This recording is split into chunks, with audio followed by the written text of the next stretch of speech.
3 empires, 5 centuries, 7 stages. The United States is already at stage 5. The uncomfortable truth most people never hear until it's too late is empires don't get conquered, they self-destruct. And every single one of them follows the same exact playbook. Different flags, different accents, different uniforms, but the ending is always identical. Spain believed it was chosen by God. Britain thought it was too refined, too civilized, too exceptional to ever fail. The Soviet Union assumed history had no power over it. And the United States? Well, it still likes to believe it's immune. Every one of them was wrong. Not eventually wrong, not maybe wrong, predictably wrong. Because over the past 500 years, a 7-stage collapse pattern has quietly erased every global superpower that walked this earth. And once a nation steps onto that track, getting off becomes nearly impossible. It all starts with strength, real strength, the kind that makes the rest of the world nervous. Spain had the largest empire the planet had ever seen in the 1500s. British ships ruled the oceans for over a century. The Soviet Union terrified half the globe with tanks and missiles. And the United States? Well, it has military bases in over 70 countries, aircraft carriers floating like moving continents, and jets that could probably reach Mars if someone cared enough. This is stage 1, military overextension. At first, it looks like dominance. Victories pile up, enemies retreat. The empire feels untouchable. But here's the quiet poison hidden inside success. Every army must be fed, every base defended, every war financed, and all of it costs money that doesn't magically appear from the clouds. Spain flooded Europe with soldiers while guarding trade routes across 2 oceans. Britain had to patrol half the world while juggling 2 massive wars back-to-back. The Soviet Union tried to outgun NATO, maintain Eastern Europe, and run a sprawling internal economy simultaneously. And the United States? It has fought continuous conflicts for decades with no end in sight. Military overextension is the first trap because it feels like power. Like champagne, it goes down easy, but the bill? Oh, the bill always comes later. Then comes stage 2, and it arrives wearing a friendly smile. Currency debasement. Governments don't call it that, of course. That sounds painful. They call it stimulus, flexibility, or temporary measures. Spain had silver pouring in from the Americas, more wealth than the world had ever seen. So much silver, in fact, that they diluted their own money without realizing it. Prices exploded. Inflation devoured wages like a wolf at a picnic. Britain printed money to survive 2 world wars and quietly watched the pound lose its grip on the world stage. The Soviet Union manipulated prices, distorted markets, and told everyone this is fine, while reality screamed otherwise. And the United States? It left the gold standard, printed trillions, and insisted inflation was transitory. Currency debasement feels painless at first. It buys time. It postpones hard decisions. Politicians adore it. But money is trust made visible, and once trust cracks, it never fully heals. Stage 3 is where denial stops being quiet and becomes policy, the debt spiral. This is where leaders stop pretending they'll ever pay the bill and start pretending the bill doesn't exist. Spain borrowed endlessly against future silver shipments that hadn't even arrived yet. Britain financed wars, maintained empire, and expanded social programs through borrowing it assumed economic growth would magically cover. The Soviet Union buried inefficiencies under borrowing and accounting tricks until the numbers became pure fiction.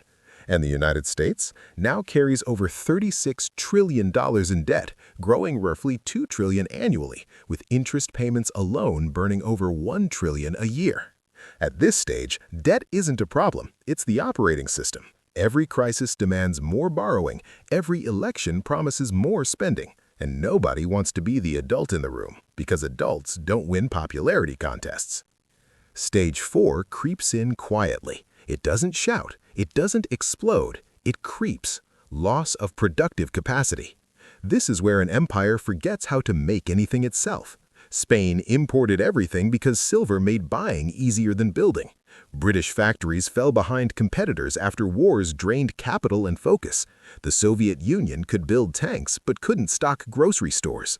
The United States outsourced manufacturing, hollowed out industry, and replaced production with consumption and finance. At this stage, the nation still looks rich. The streets are paved, the screens glow, the advertisements flash. But beneath the glitter, muscle has vanished. Living off yesterday's work feels easy until you try to lift something heavy.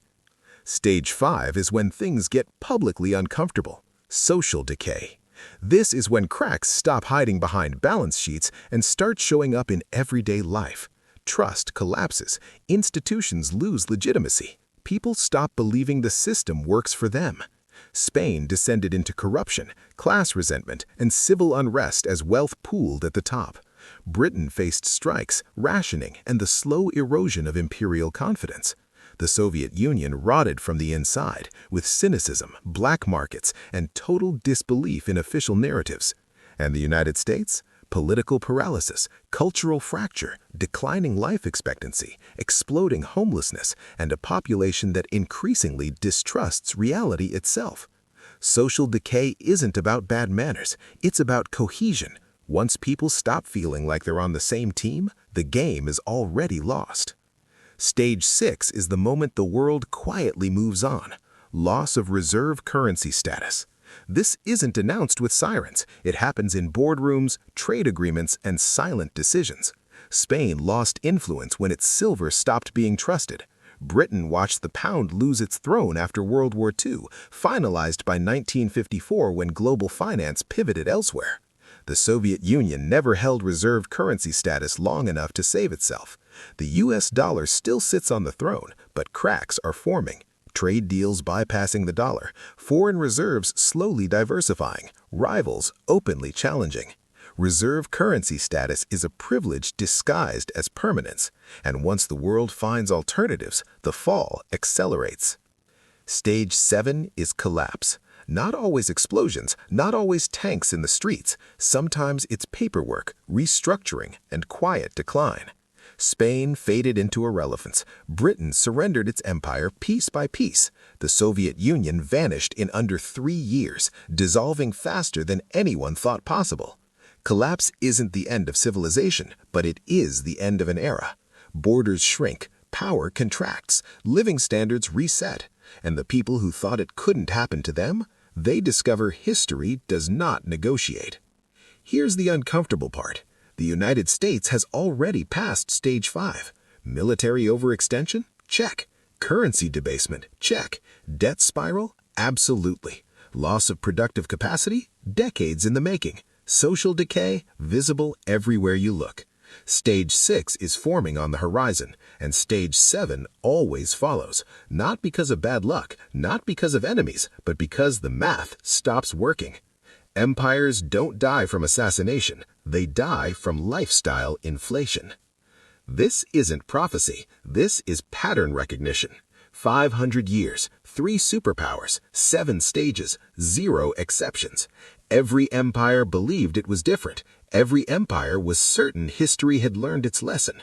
History politely ignored them. The only variable left is timing, and timing determines whether you prepare or get blindsided like everyone before you. Spain, Britain, the Soviet Union all thought themselves special. They were not, and neither are we.